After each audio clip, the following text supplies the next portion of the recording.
मुख्यमंत्री ने आज के दिन पंडित दीनदयाल उपाध्याय की पुण्यतिथि पर उन्हें याद किया, उनके योगदान को याद किया। और इसी तरीके से प्रदेश भर में आज कार्यक्रम हुए हैं और देश भर में कार्यक्रम। खुद प्रधानमंत्री नरेंद्र मोदी ने भी उन्हें आज उनकी पुण्यतिथि पर श्रद्धांजलि अर्पित की। और अब उपराष्ट्रपति जगदीप धनखड़ का संबोधन।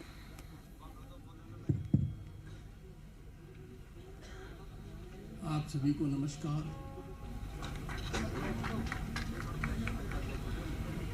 प्रदेश के ओजस्वी मुख्यमंत्री श्री भजन लाल जी, भाई साहब नीमाराम जी क्षेत्रीय प्रचारक, उप मुख्यमंत्री प्रेमचंद जी, मंत्री राज्यवर्धन जी, समिति के अध्यक्ष मोहन जी छिपा जी, कार्यक्रम के अध्यक्ष राजेश गौतम जी, और मेरे सामने बहुत से वो लोग हैं जिनका मैं नाम लूं तो बहुत ठीक रहेगा, पर किसी का नाम रह जाएगा। ये कार्यक्रम ऐसा है कि यहाँ पर जो भी है बहुत महत्वपूर्ण है। इस कार्यक्रम में किसी के पद का महत्व नहीं है। एक ऐसे व्यक्ति के जीवन को याद कर रहे हैं आज के दिन, जो बदलाव का भारत में बहुत बड़ा केंद्र बना है, epicentre of epochal change, Deendayal Upadhyaya ji. उनका सोच, उनका विचार, उनका दर्शन आज जमीनी हकीकत है, पहले कल्पना थी। गत दशक में जो परिवर्तन आया है, अप्रत्याशित परिवर्तन आया है, एक कल्पनीय विकास हुआ है, वो उनकी भावना के अनुरूप हुआ है। भाई साहब नीमाराम जी कह रहे थे कि इस मंच से मैं छोटी बात कर रहा हूं कि पानी हम कैसे पिए। माननीय सुदर्शन जी ने यह आह्वान किया था और मेरी उनसे मुलाकात हुई थी। उनका था कि पानी बिल्कुल नष्ट न हो तो गिलास में आधा ही डाला जाए। अब देखिए, भारत का प्रधानमंत्री, विश्व के सबसे बड़े लोकतंत्र का प्रधानमंत्री, 3 दशक के बाद पूर्ण बहुमत प्राप्त कर प्रधानमंत्री बनने वाला व्यक्तित्व है। 15 अगस्त 2014 को क्या कहता है? स्वच्छता अभियान। लोगों ने मजाक उड़ाया कि क्या भारत के प्रधानमंत्री को यह बात करनी चाहिए थी। कितनी बड़ी क्रांति बन गई। जो सोचा नहीं वो जमीनी हकीकत हो गया। इतने बड़े देश में हर घर में शौचालय की कल्पना करना आसान नहीं है, आज हकीकत है। और ये अकेला काम नहीं है, ऐसे अनेकानेक काम हुए हैं जिस वजह से भारत की अर्थव्यवस्था तेजी से दौड़ रही है। 2014 के पहले भारत की स्थिति थी कि हमारी गिनती फ्रेजाइल 5 में होती थी। दुनिया के वो 5 देश, नीचे के पायदान से 5 देश जो दुनिया पर बोझ बने हुए थे, भारत में उनका नाम था। भारत चिंता का विषय बना हुआ था। 1989 में पहली बार लोकसभा का सदस्य बना, केंद्र में मंत्री बना। आंखों से 2 बातें देखी। एक, भारत सोने की चिड़िया कहलाती थी। भारत का सोना फिजिकल फॉर्म में हवाई जहाज के माध्यम से स्विट्जरलैंड के 2 बैंकों में गिरवी रखा गया, क्योंकि हमारा फॉरेन एक्सचेंज डगमगा रहा था, 1 बिलियन के आसपास था। कितनी बड़ी चिंता का विषय था। आज फॉरेन एक्सचेंज 600 बिलियन से आगे है। आज हम फ्रेजाइल 5 से निकलकर, नीचे की 5 से निकलकर ऊपर की 5 में पहुंच गए हैं। हमने कनाडा को पीछे छोड़ा है, हमने फ्रांस को पीछे छोड़ा है, हमने उन लोगों को पीछे छोड़ा है जिन्होंने सदियों तक हम पर राज किया, ब्रिटेन। और आने वाले 2-3 साल में निश्चित रूप से जर्मनी और जापान भी हमसे पीछे रहेंगे और हम दुनिया में तीसरी महाशक्ति बनेंगे। और ये इतना बड़ा बदलाव इसलिए आया है कि जिस महापुरुष की पुण्यतिथि पर आज हम यहाँ हैं और उनके सोच को प्रधानमंत्री जी ने किस तरह अपनाया, उनकी मूर्ति का अनावरण करते हुए जो उन्होंने भाषण दिया और जो बातें कही, वो आज जमीनी हकीकत है। हम करते हैं कि महिला शक्ति, दीनदयाल जी का सोच था, सामाजिक क्रांति, समानता, समरसता, अंत्योदय तब तक नहीं आएगा जब तक माताओं बहनों का ध्यान नहीं दिया जाएगा। शुरुआत हुई बेटी बचाओ बेटी पढ़ाओ। हरियाणा जैसे प्रदेश में भारी बदलाव आया। शौचालय घर में होने से, विद्यालय में होने से फर्क पड़ा। पर आज हालात कितने क्रांतिकारी हो गए। गणतंत्र दिवस, 26 जनवरी, कर्तव्य पथ, दुनिया अचंभित हो गई। क्या नजारा था, नारी शक्ति का क्या प्रदर्शन था।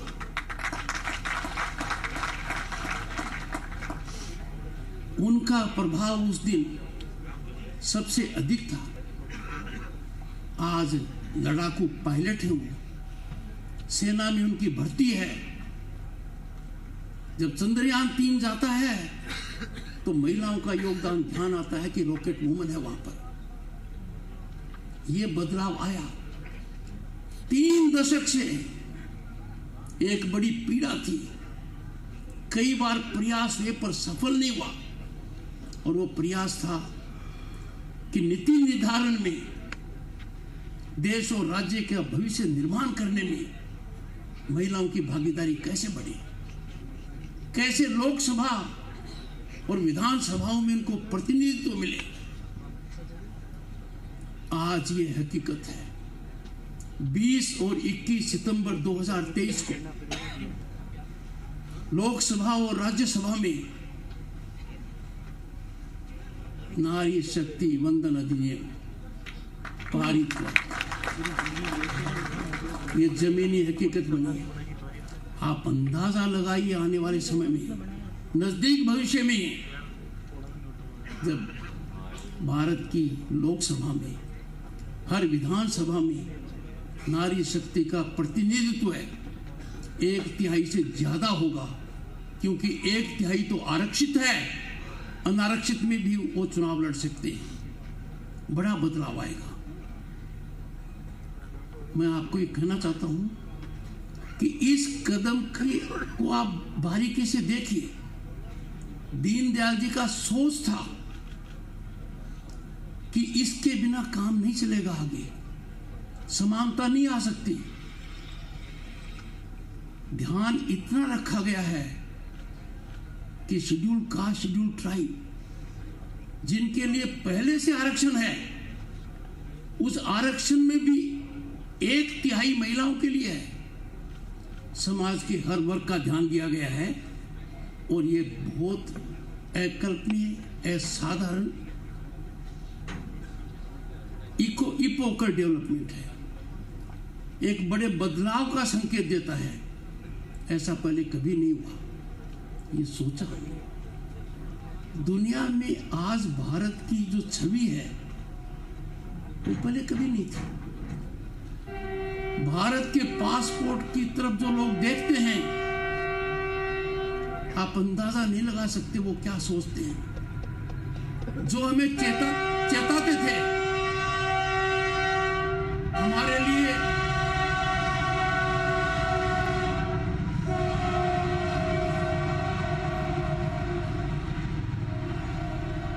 लिए नीति निर्धारण करते थे, हमें बताते थे कि आप ऐसे सुधरो, वो आज हमसे राय लेते हैं। वो राय लेने का कारण है इंटरनेशनल मॉनिटरी फंड। कोई कालखंड पहले ऐसा नहीं था जब हमें चेताया नहीं गया। हमें पड़ोसी देशों की तरह चेताया गया, पर गत 10 वर्ष में और आज के हालात में यह कहा जाता है इंटरनेशनल मॉनिटरी फंड के द्वारा कि आज के दिन भारत विश्व में आर्थिक दृष्टि से चमकता हुआ सितारा है। India is a favourite destination of investment and opportunity. G20 के दौरान मैं उपस्थित था। वर्ल्ड बैंक के प्रेसिडेंट ने कहा कि डिजिटाइजेशन के अंदर जो भारत ने 6 वर्ष में किया है वो 47 वर्ष में संभव नहीं है। दुनिया को अडॉप्ट करना चाहिए। ऐसा क्यों कहा? पृष्ठभूमि में जाइए। 2022-23 के आंकड़े देखिए। डिजिटल ट्रांजैक्शंस जो अमेरिका में हुए, यूके में हुए, फ्रांस में हुए, जर्मनी में हुए, उन सबको एक साथ मिला लो, 4 से गुना कर दो तो भी भारत के ट्रांजैक्शन से वो कम है। That is our achievement.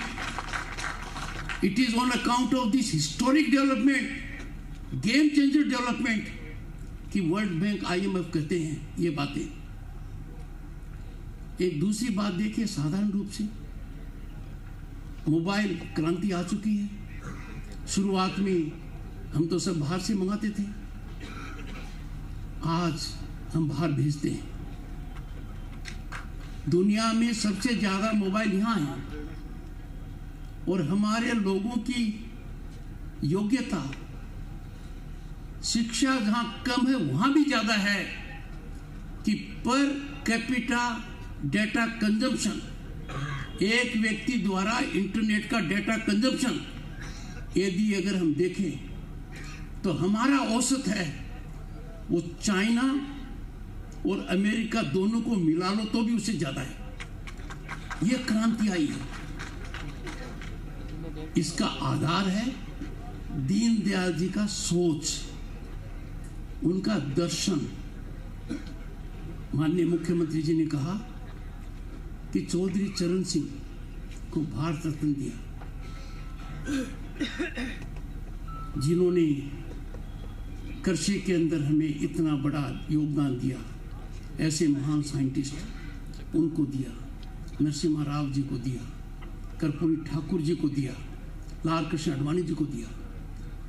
पर मैं कहता हूं कि ये बात यहां तक ही मत सोचिए आप। गत 10 वर्ष में भारत का जो नागरिक सम्मान है, पद्मश्री, पद्म भूषण, पद्म विभूषण, उन लोगों को मिला जो इसके हकदार थे। सिफारिश से किसी को नहीं मिला। जब मिल गया तो लोगों ने कहा बहुत सही मिला, कोई कसर नहीं रखी। मैंने वो कालखंड देखा है कि संविधान के निर्माता डॉक्टर अंबेडकर जी, बहुत पहले उनको मिल जाना चाहिए था भारत रत्न।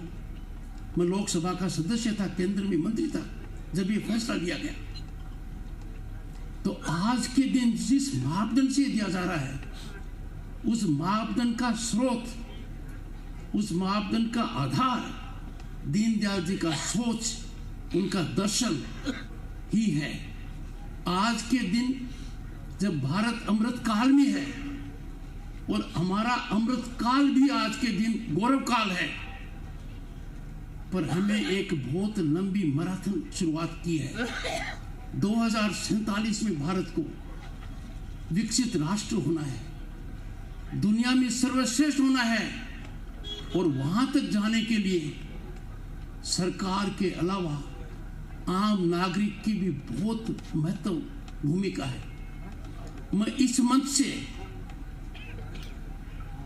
भाई निम्बाराम जी ने जो बात कही है उसी लाइन में 2-3 बातें कहूंगा। आर्थिक राष्ट्रवाद हम क्यों नहीं अपनाते?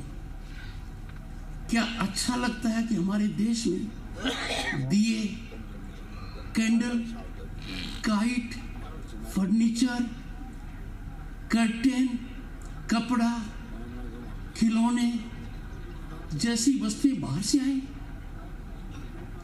क्या कुछ आर्थिक फायदे के लिए हम देश में जो ये वस्तुएं आती हैं उनको कम कर दें? इसके 2 बहुत बड़े दुष्परिणाम हैं। एक तो जब वो बाहर से आती है, हमारा फॉरेन एक्सचेंज बाहर जाता है और हम कुठाराघात करते हैं उन हाथों पर जिनको बनाने में यहाँ उनको रोजगार मिलता। हम कुठाराघात करते हैं उस एंटरप्रेन्योरशिप के ऊपर जो ऐसा करता। मेरा हर व्यवसायी से, हर उद्योगपति से, हर उनकी संस्थाओं से बहुत विशेष अनुरोध है। प्रधानमंत्री जी ने इसको दूसरा नारा दिया है, एक्सेप्टेबल दिया है, बी वोकल अबाउट लोकल। यदि अगर आज भारत का नागरिक संकल्प ले ले कि मैं जहां तक संभव है देश में निर्मित वस्तु का ही उपयोग करूंगा, तो हमारे आर्थिक भंडार के अंदर बहुत बढ़ोतरी होगी, करोड़ों हाथों को काम मिलेगा और बहुत बड़ी क्रांति आएगी। इसकी शुरुआत सरकार नहीं कर सकती। आज विश्व में सरकार बंधन में है। विश्व एक व्यापार है, एक मार्केट है जहां नीति चलती है, नियति चलती है, पर नागरिक को कोई नहीं रोक सकता। नागरिक ने ठान ली तो ये निश्चित होकर रहेगा। दूसरा, मुख्यमंत्री जी आपकी इजाजत से मेरा अनुरोध है कि हमारा कच्चा माल विदेशों में जाता है। दुनिया के विकसित देशों में ऐसा नहीं होता है। पारादीप पोर्ट पर चले जाइए, आयरन ओर की हवाई जहाजें, समुद्री जहाज जाएंगे। क्या औचित्य है कि हमारा रॉ मटेरियल बिना वैल्यू एडिशन के बाहर जाए? इसके भी 2 दुष्परिणाम हैं। एक, वी आर हेल्पलेस कि हम वैल्यू ऐड नहीं कर सकते। जब हमें योग्यता है पर जिसका रॉ मटेरियल पर कब्जा है वो कहता है मुझे तो तुरंत मुनाफा मिल रहा है और मैं इसको बाहर भेज रहा हूं। व्यक्ति के फायदे के लिए, आर्थिक फायदे के लिए देश का नुकसान करना राष्ट्रधर्म नहीं है। हमको ये सोचना पड़ेगा कि ऐसी प्रवृत्ति को हम अंकुश लगाएं, भावना जागृत करें, व्यापारी जगत को आह्वान करें। मेरे मन में बड़ी पीड़ा होती है जब मुझे पता लगता है अधिकृत जानकारी से कि भारत सरकार ने 2009 में $5 मिलियन एक विदेशी यूनिवर्सिटी को दे दिए। हमारी यूनिवर्सिटी को क्यों नहीं दिए? एक बहुत बड़े समूह ने, व्यापारिक समूह ने $50 मिलियन दे दिए। मैं खास तौर से इस मंच से आग्रह करूंगा कि हमारे उद्योगपति, व्यापारी बंधु इस बात पर सोचें कि वी विल कीप राष्ट्रवाद सर्वोपरि। हम भारतीय हैं, भारतीयता हमारी पहचान है, भारतीय होने में हमारा गर्व है, और जो अप्रत्याशित प्रगति की ओर हम बढ़ रहे हैं, विश्व अचंभित है, हमें प्राइड लेनी चाहिए। कुछ लोग समाज में हैं, मुट्ठी भर हैं, वो किरकिरी पैदा करते हैं।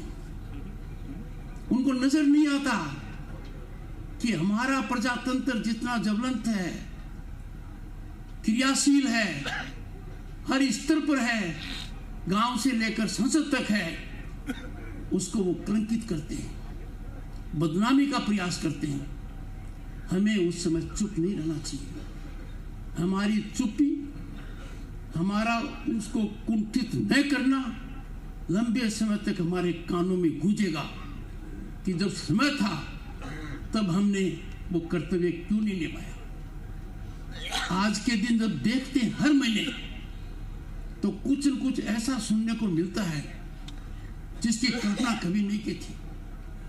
23 अगस्त 2023 स्पेस डे, चंद्रयान 3 चांद के उस कोने पर गया जहां आज तक दुनिया का किसी देश का स्पेसक्राफ्ट नहीं गया है। चांद पर तिरंगा पॉइंट, शिव शक्ति पॉइंट भारत ने किया है, किसी ने नहीं किया है।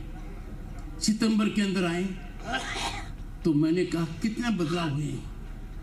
महिला रिजर्वेशन, कहते थे लोग मंदिर बनाओगे, तारीख नहीं बताओगे। आज सोचिए, 5 सदी की पीड़ा, 5 सदी का दर्द, पर कानून के हिसाब से हुआ सब, सांस्कृतिक विरासत के हिसाब से हुआ। किया जा सकता था दूसरे माध्यम से भी, पर भारतीय संस्कृति का जो मूल सिद्धांत है उसकी अनुपालना के साथ हुआ।